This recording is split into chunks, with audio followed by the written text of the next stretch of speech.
So I'm feeling quite ranty, quite angry, um, and this isn't a new subject for me. It's just reared its ugly head again, and I think I want to talk to you about it. Um, yeah, I'm reading a book called Spoon-Fed by Professor Tim Spector, who is a British epidemiologist, um, and it's quite an easy read. It's not too deep or difficult to read.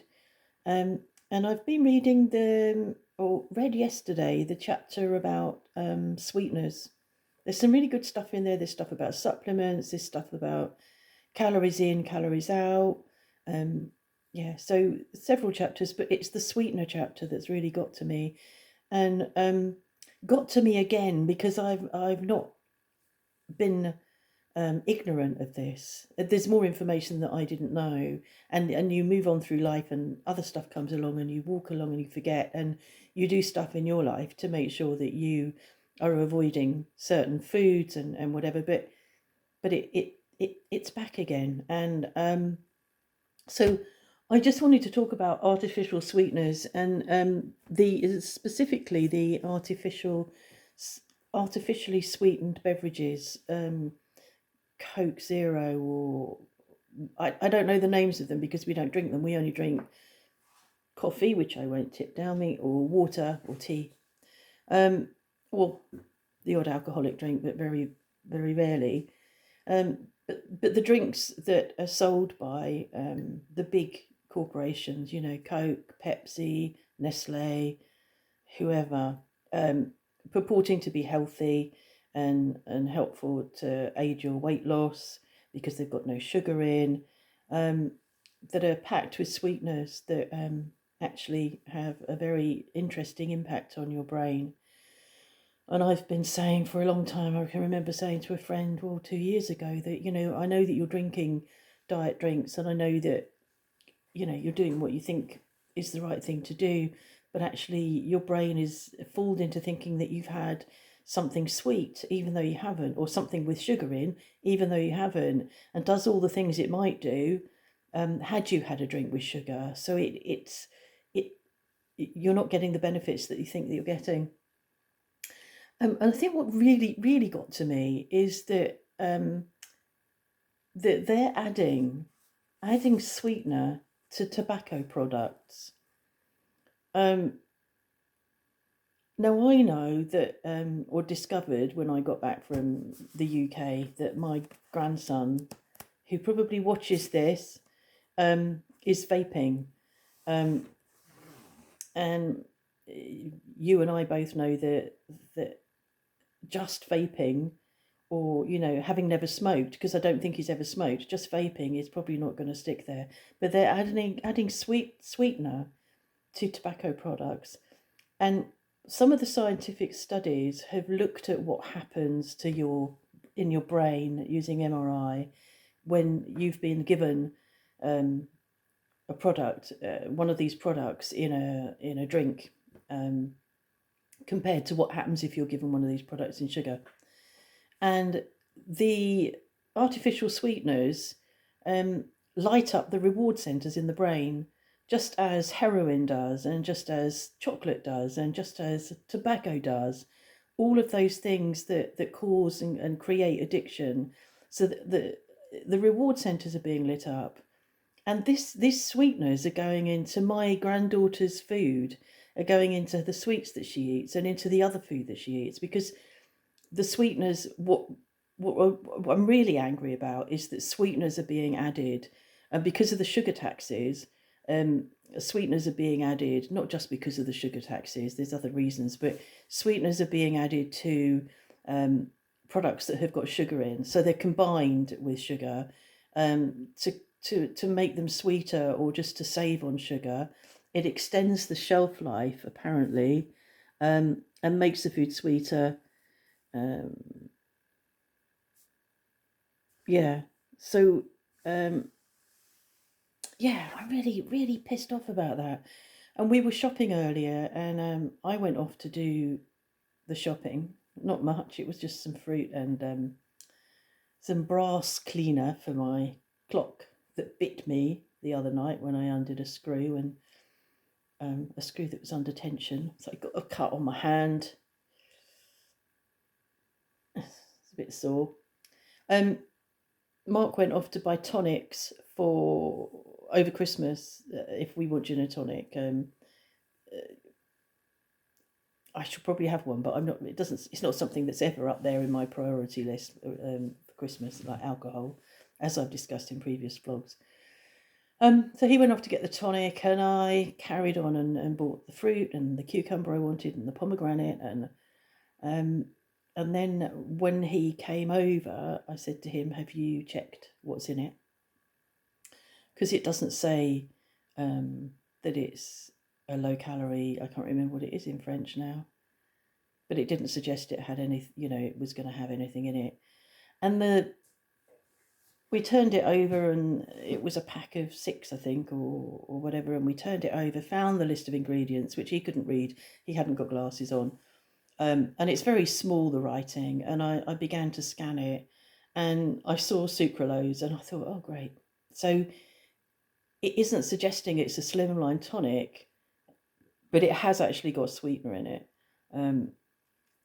I'm probably only going to drink one, if at all, so it's not really an issue for me.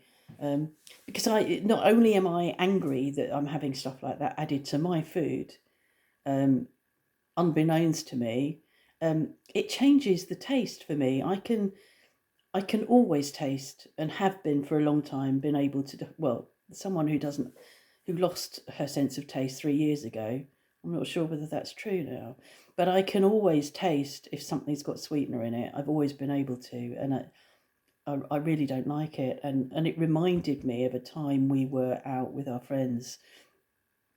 We were over visiting the UK, and we went out to the local pub with them on the evening of our arrival, and I ordered a gin and tonic, and the gin and tonic came over, and I think I may have actually taken a sip of it and thought, oh God, that's disgusting. Looked at the bottle, and it was a slimline tonic. So I went back to the bar, and I asked for a gin and tonic, not a gin and slimline tonic. She said, well, we don't sell ordinary tonics. Well, you can imagine how pissed off I was. Or maybe you can't. Well, now you know, I was. So it's been around for a long time, and reading this book is just highlighting it again for me. And it's okay for me. I can control how and what we eat. If we eat bread, it's bread I've made. If we eat anything, I remember bringing Crumpets back several years ago from the UK, because who doesn't like crumpet covered in butter, melted butter, and discovering they've got bloody sugar in them. And it's like, for me, crumpets are a savoury product. Maybe for other people they're not, and I might be wrong, and maybe they always have had, but for me it was like, why have you sweetened this? I'm talking about sugar now, but yes, so sugar and artificial sweeteners are added to lots of things now to make the food more palatable. And it's, so they remove some of the fat, which is another chapter about the myth of, fat makes you fat. So as they've removed the fat, which gives the taste, which helps make food taste nice, they've added sugar to try and counteract that. And so consequently, all those foods, those low-fat foods, are not helping you lose weight at all. If all of these diets and all of these diet foods were working, we'd all be slim, and we're not. Anyway, back to sweeteners. Have a look for yourself. Read the book. It's a good book.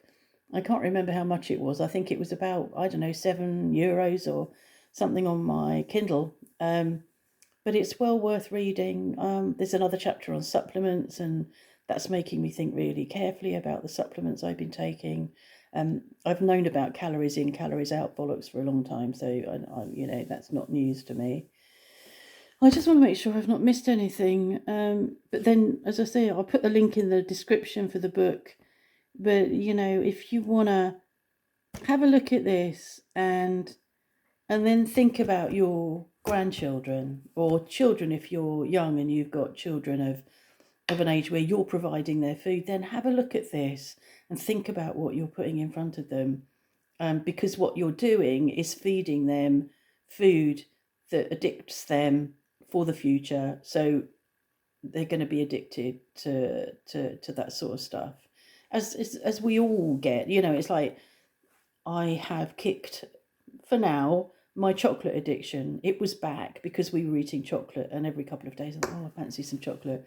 We've not had chocolate since, I don't know, the middle of last week or before that, and it only takes 2 or 3 days for that to disappear. I didn't even think about it when I was in Leclerc earlier. I just did what I had to do and bought some fruit. And I'm going to have some fruit in a minute because I haven't had my dessert after our lunch.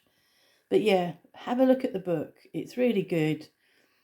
And this is not a sponsored post, by the way. I am just incensed about the food industry and what they do and how they manipulate us and how they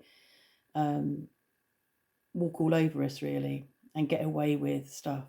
And, you know, like all the research, most of the research that anybody tries to do in the food industry is always paid for by a large company, food manufacturer. So it's, you know, it's very difficult to find good food research. I think Tim Spector, I came across Tim Spector because my friend talked about him and ZOE, ZOE, which I'll also link to. And I think he's been doing, ZOE originally was about food and eating, and because he is he's professor of genetic epidemiology.